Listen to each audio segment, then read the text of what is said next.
불판론입니다. 기사 같이 볼까요? 정치 입문 12년 되는 날 탈당한 이준석 제3지대 구심점 될까?입니다. 어제 저희도 예고를 해드렸습니다. 이준석 전 대표 어제 결국 탈당을 했습니다. 네, 지금 얘기하는 모습이 좀 보이는데 어제 이런 얘기를 했었죠. 상계동 출마 생각 버린 적 없다라고 얘기를 하면서 상계동의 한 고깃집에서 이 탈당 기자회견을 가졌습니다. 어제 이준석 전 대표의 목소리 직접 들어보실까요? 저는 오늘 국민의힘을 탈당합니다.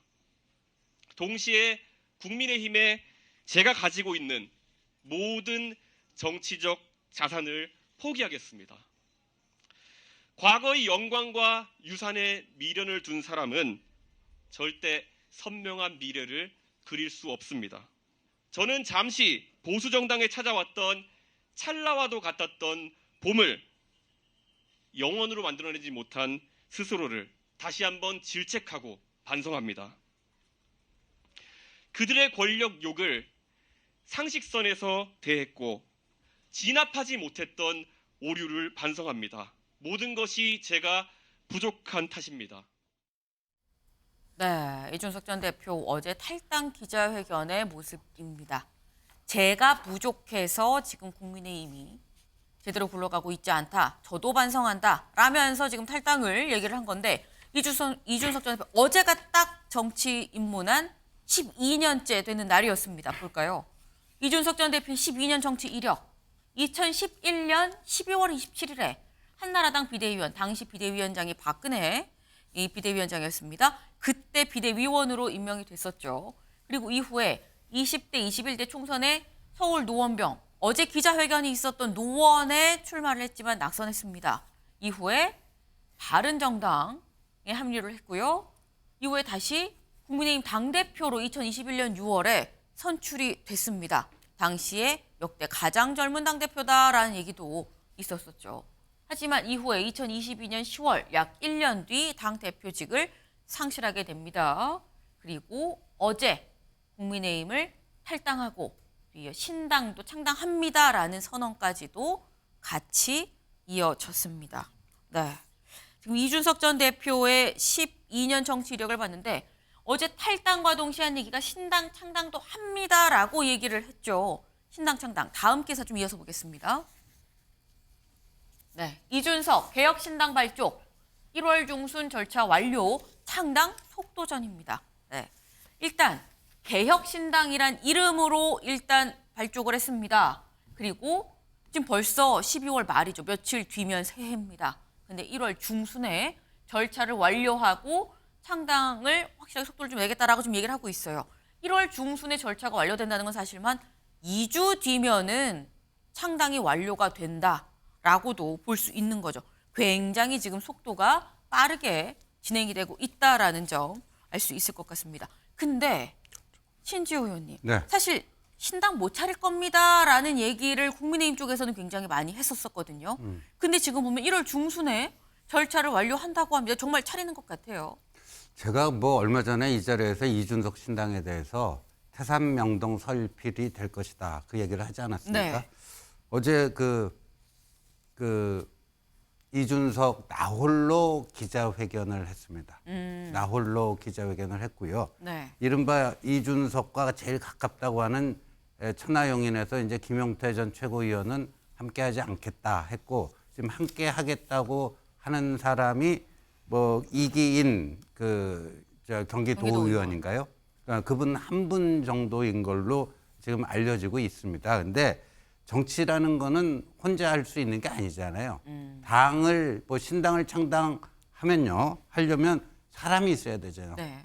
1인 정당 할 수는 없잖아요. 그러면 선관위에 등록도 안 돼요. 그 선관위 정당 등록 요건 그게 있어야 되고 그냥 자연인 여러 명 인터넷상에서 모아서 이렇게 선관위 등록 요건을 갖출 수는 있지만 네. 적어도 어디에 출마할 정도 이름 석자 들으면 그래도 저 사람 뭐 이런 사람이구나 네. 어느 정도 알 정도의 뭐 인물들이 주변에 포진하고 있어야 되는데 이준석 신당 얘기가 나온 게 한 달이 넘었죠. 네. 그러면 이게 뭐 눈덩이 굴리듯이 뭐 약간 뭐 살림이 불어나는 뭐가 있어야지 아, 저 집안이 좀 잘 되겠구나 하는 건데 지금 한 달 동안 열심히 눈을 굴린다고 굴렸는데 그야말로 매스컴에 매일 등장하면서 뭔가 크게 진짜 태산명동 할 것처럼 했는데 딱 보니까 쥐 한 마리 남았더라.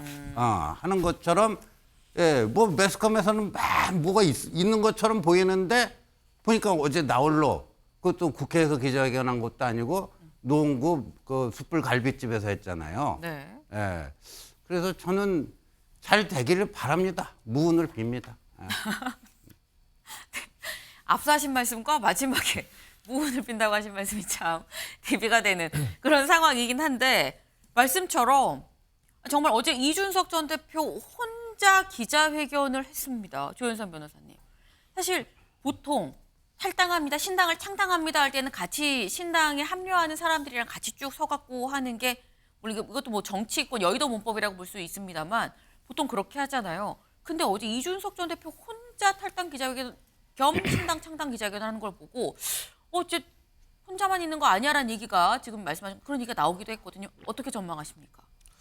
일단 우선 어제 이준석 전 대표의 그런 발표, 선언문 같은 경우에는 저는 다시 한번 제가 한동훈 비대위원장의 그 취임 일성과 좀 비교가 된다고 보는데요. 어찌됐건 본인이 지금까지 걸어왔던 정치 여정에 대해서 네. 반성으로부터 시작했던 부분이 굉장히 인상적이었던 부분 같습니다. 그러면서 탈당을 통해서 새로운 신당을 창당하겠다라는 말씀을 하셨는데 어떻게 보면 지금 신당 창당 과정이 너무 지난했던 부분이 아무래도 많은 동력을 좀 잃은 부분이 아닌가 싶습니다. 지금 숯불 갈비집에서 말씀을 하셨는데 그 불판이 좀 많이 식은 느낌이에요. 일단 처음에 신당 얘기가 나왔을 때 그 동력을 가지고 빨리 추진했으면 아무래도 많은 우군들을 얻었을 수도 있을 것 같은데 그 동력을 잃다 보니까 아무래도 현역 의원들에 대한 지지세가 많이 약화된 것 같고 심지어 지금 한동훈 비대위원장이 내려오면서 사실상 뭐 혁신의 그런 느낌을 내고 있는 분위기다 보니까 아무래도 그런 동조하시는 분들이 많이 줄어든 게 아닌가 싶고요.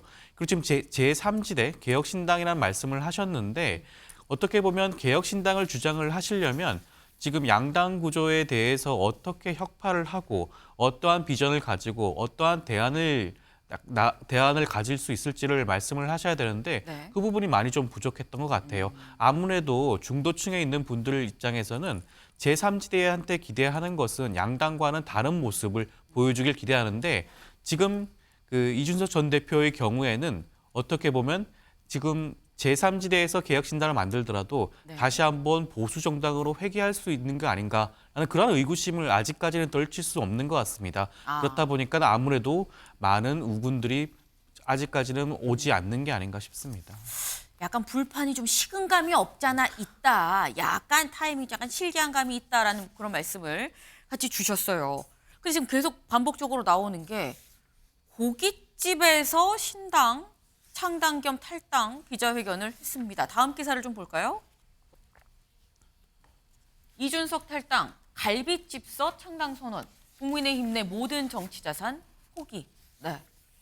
이준석 전 대표 서울 상계동에 노원구 상계동의 한 갈비집에서 창당 선언을 했습니다. 사실 국회 소통관도 예약이 돼 있었다라는 얘기가 있었는데 국회도 아니고 그렇다고 또 다른 여의도의 다른 모 장소도 아니고 노원구에서 그것도 갈비집에서 이 기자회견을 했다? 이유가 뭐냐?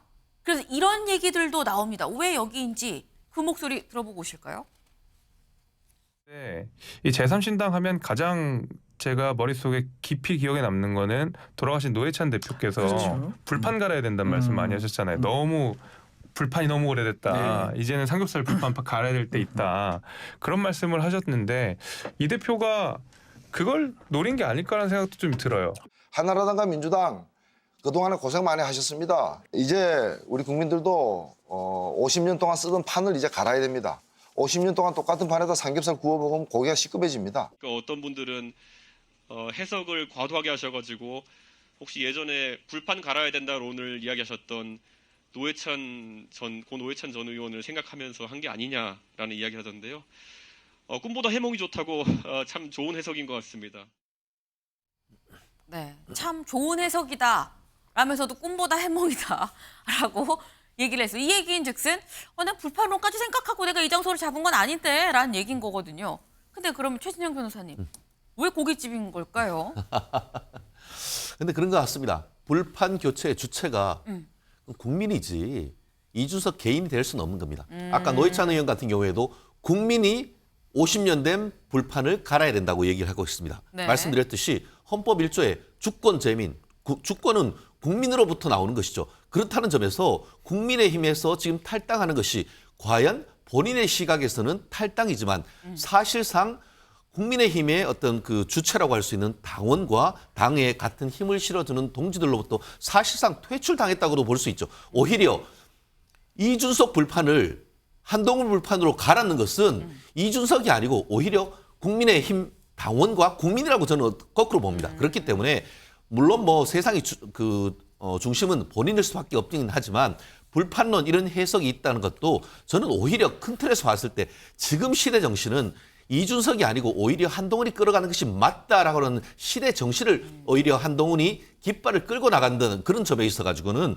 뭐 불판 오히려 실무적으로 봤을 때 그 국회 소통관에서 직접 얘기를 할 수 있도록 하는 것은 국회의원만이 밖에 할 수 없습니다. 네. 그 말씀은 그리고 국회의원이 아닌 사람들이 그 소통관에 서기 위해서는 국회의원의 소개가 있어야 됩니다. 네. 그런데 지금까지 천하영인 중에 지금 배치는 허은하 의원밖에 없는데 그럼 허은하 의원이 저기에 있어서 어떤 그 소통관에 소개하는 것을 해주지 않았나 하는 그런 의문도 지금 들 정도란 말이에요. 그러면서 천하영인 중에 누구든지 어쨌든 올지는 조금 지켜봐라라고 얘기를 하고 있습니다만 본인의 어떤 메시지 자체가 사실 저는 뭔지도 모르겠어요.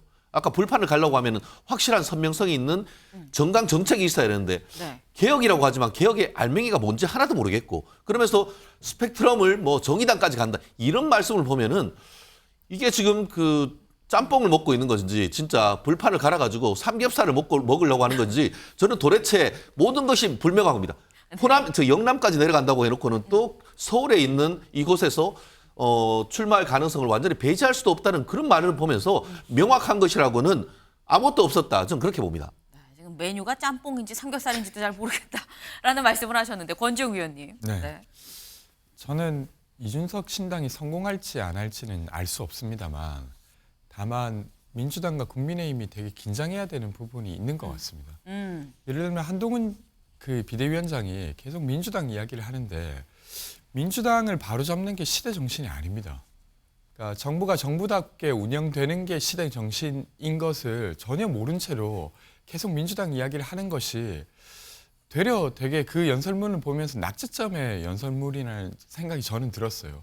근데 그에 반면에 지금 이준석 전 대표가 말했던 것을 보면 최소한 서로 반사이익의 정치를 이제 그만하고 콜로세움에서 서로 싸우는 정치 그만하고 정말 국민 보고 가자. 국민연금 이야기도 하고 이런 이야기를 했었습니다. 그런 면에서 국민의힘이 긴장해야 되는 부분이 있다고 생각하고요. 반대로 저는 이제 고깃집에서 지금 선언을 한 게 중요한 게 아니라 노원에서 했다는 것입니다. 그러니까 대구나 경북 어딘가에서 한 게 아니라 수도권에서 했다는 면에서 민주당이 저는 긴장해야 된다고 생각하는데요. 수도권 선거는 박빙의 선거입니다. 근데 여기에서 이준석 신당이 어떤 표를 가져갈지는 되게 중요한 문제고 민주당이 되게 큰 위협이 될 수도 있습니다. 그런 측면에서 민주당이 이준석 신당이 얼마나 성공할지는 모르겠지만 수도권 선거에 영향을 미친다는 측면에서 되게 대응해야 될 점이 있다고 생각합니다. 지금 이준석 신당에 대해서 국민의힘 말고 민주당도 좀 긴장을 해야 된다. 왜냐하면 수도권은 사실 민주당 의석이 훨씬 많죠. 그러다 보니까 총선 앞두고 민주당이 오히려 이준석 신당을 좀 긴장해야 되지 않겠느냐라고 얘기를 했는데 아까 잠깐 얘기 중에 나왔습니다. 스펙트럼을 노회찬의 정의당까지 갖고 갈 거다라는 얘기도 이준석 전 대표 얘기를 했었죠. 어제 노회찬 전 대표 얘기가 나오면서 울컥하는 모습도 보였는데요. 그 모습 같이 보고 오실까요? 네, 저는 이 상계동에서 그 정치하셨던 읽을 때 눈물 안 나다 노회찬 의원 때문에 눈물 나겠네 이게. 근데 그 제 선배이기도 한 그 노회찬 의원이 하고자 했던 노동의 가치까지는 제가 하는 정당에 당연히 편입시킬 생각이 있고요. 네, 노회찬 의원 얘기를 하면서 또 울컥하기도 했습니다. 그리고 노회찬의 정의당까지도 내가 함께할 스펙트럼에 다 들어간다라고 얘기를 했습니다. 근데 요 얘기를 하면서 이 얘기도 했어요. 다음 기사 좀 볼까요? 네, 이준석 국힘 탈당 총선 전 재결합 없을 것. 노회찬의 정의당까지 스펙트럼을 다 갖고 가는데 총선 전에 국민의힘과의 재결합은 없다. 신조 의원님. 네. 이거는 어떻게 해석을 해야 될까요? 저거를 뭐 기자들이 물어봐서 저렇게 대답한 것 같은데요. 네. 뭐 아니 그 지금 이제 살던 집을 뛰쳐나가면서 나 돌아오지 않을 거야 이렇게 선언하는 거 아닙니까? 뭐 그건 뭐 이준석 씨가 그냥 알아서 하면 되는 문제가 아닌가. 뭐 저 국민의힘으로서 뭐 이래라 저래라 뭐 이렇게 하는 게 좋겠다, 저렇게 하는 게 좋겠다. 뭐 그런 뭐 입장을 낼 수 있는 그건 아닌 것 같고요. 그 노회찬 전 의원 얘기하는데 제가 저 노회찬 전 의원하고 같은 그 조직에서 노동운동을 같이 했었습니다. 네. 근데 이제 저는 이제 이 자유주의 이론 쪽으로 이른바 이제 우파 쪽으로 이렇게 생각을 바꿨는데 그때 이제 노회찬 전 의원하고 제가 나눈 대화가 있어요. 자신은 사회주의를 계속 고수를 하겠다. 뭐 이런 얘기를 했어요. 근데 저는 그 노회찬 의원의 이념에 대해서는 저는 동의하지 않습니다. 근데 인간적 면모 이런 거에서는 상당히 저는 그 우리가 또 이렇게 평가해야 될 부분이 있다고 생각하는데 이준석 씨가 얘기한 그 노회찬의 가치가 뭐 네. 노동의 가치 그러니까 굉장히 뭐 그런 사회주의적 가치 뭐 이렇게 저한테는 들리는데 그 본인의 정체성부터 좀 확실히 하고 왜냐하면요 이 정당이라는 거는 이 정강정책 이 강령 네. 우리가 이 사회를 어떤 식으로 개조할 것인가 거기에 대한 그거를 청사진을 내놓고 내가 이렇게 할 테니까 나를 지지해 주십시오. 네. 이게 정치인의 기본 도리 아니겠습니까? 아까 뭐 짬뽕 얘기도 나왔지만요. 그다음에 뭐 출마 지역도 뭐 대구 얘기했다가 뭐 호남 얘기했다가 또 뭐 상계동 가갖고 갈비집에서 이거 뭐 기자회견하고 상계동에서 한다 그래서 상계동에서 나옵니다 아니면 안 나옵니다 이거 나올 줄 알았는데 그건 안 나오긴 했어요. 저는 어제 그 갈비집 그 기자회견 그거를 보고 이분이 그 노원구 출마 선언 하려나 보다 그렇게 생각했거든요. 그거 아니면 거기서 기자회견을 한다는 것 자체가 보통의 상식으로는 이게 이해가 안 되는 거예요. 그래서 일단 이제 이준석 씨는 본인이 지향하는 가치가 무엇인지 뭔지 이런 것부터 좀 자기 정리부터 뭐 하는 게 우선일 것 같습니다. 굉장히 좀 비판적으로 대체 무슨 생각인지 모르겠다. 아까부터 짬뽕인지 삼겹살인지 모르겠다서부터 지금 계속해서 좀 비판적인 말씀을 주셨는데 어제 박정화 대변인은 이렇게 얘기를 했습니다. 이준석 신당 출범 얘기에 이준석 전 대표님은 우리 당에서 오랫동안 당원으로 활동해 오셨습니다. 그동안 활동에 대해 감사하게 생각합니다. 앞으로도 뜻하는 바 이루시길 바랍니다. 지금 아까 표현을 좀 빌리자면 집 싫다고 가출한 거 아니었는데 그럼 가출해서 잘 살아라 라는 뭐 약간 이런 얘기인 거예요. 근데 이 얘기가 최진영 변호사님 네. 아까 신지호 의원님 뭐 문을 빕니다 라고 마지막에 한 줄 붙이셨는데 그런 의미인 건지 정말 전직 당대표로서 존중하는 의미인 건지 어떻게 해석해야 되는 겁니까? 의례적 언급이다. 뭐 그렇지 않습니까? 진짜 너무 잘 되면 국민의힘한테는 사실은 뼈아픈 건 아니겠습니까? 사실 논평을 안 내놓을 줄 알았거든요. 그런데 어쨌든 지금 전체적인 국민의힘의 분위기를 지금 박정화 수석 대변인께서 내놓은 것 같습니다. 네. 예전 같은 경우에는 어떻게든 해서 이준석 전 대표로 대표되는 2030 남성을 잡기 위해서라도 잡으려고 하는 어떤 그 손짓이 있었습니다. 아마 어제까지도 당 내에서는 아마 모종의 어떤 그 손길이 있었을 겁니다. 그럼에도 불구하고 이제 결별할 시간이라고 결단을 했기 때문에 네. 이제는 더 이상 바지끄덩이 잡는 모습은 보이기가 없는 것이죠. 그렇다고 하면은 한동훈 비대위가 지금 돼 있기 때문에 한동훈 비대위를 통해서 이준석 전 대표로 대표되는 그와 같은 남성 2030 세대에 대한 어떤 그 가치 세대를 포위할 수 있던 자신감의 발로라고 저는 그렇게 생각합니다. 결국 한동훈 혁신위 비원태 비대위원장이 옴으로써 네. 사실상 이준석 전 대표의 역할을 한동훈 장관이 사실상 대체제로서 가지고 왔기 때문에 이제는 사실상 이준석 전 대표의 정치적 효용성은 현저히 떨어졌다는 것을 저와 같은 논평에서도 볼 수 있는 것 같은데요. 아마 만약에 그렇지 않고 어제 같은 경우에도 국회 소통관에서 옆에서 한 20명 정도 현역 배치들이 있었다고 한다고 하면은 이런 반응은 나오기 어렵지 않았을까 생각합니다. 지금 상대적으로 이준석 신당에 대한 어떤 기대감이 좀 떨어진 상황을 오히려 방증하는 얘기가 아니겠느냐라는 말씀을 하셨어요. 앞으로 이준석 신당, 앞으로 차근차근 같이 합류할 인사를 소개를 한다고 했죠. 그 모습도 같이 좀 쭉 이어서 지켜봐야 되지 않나라는 생각을 해봅니다.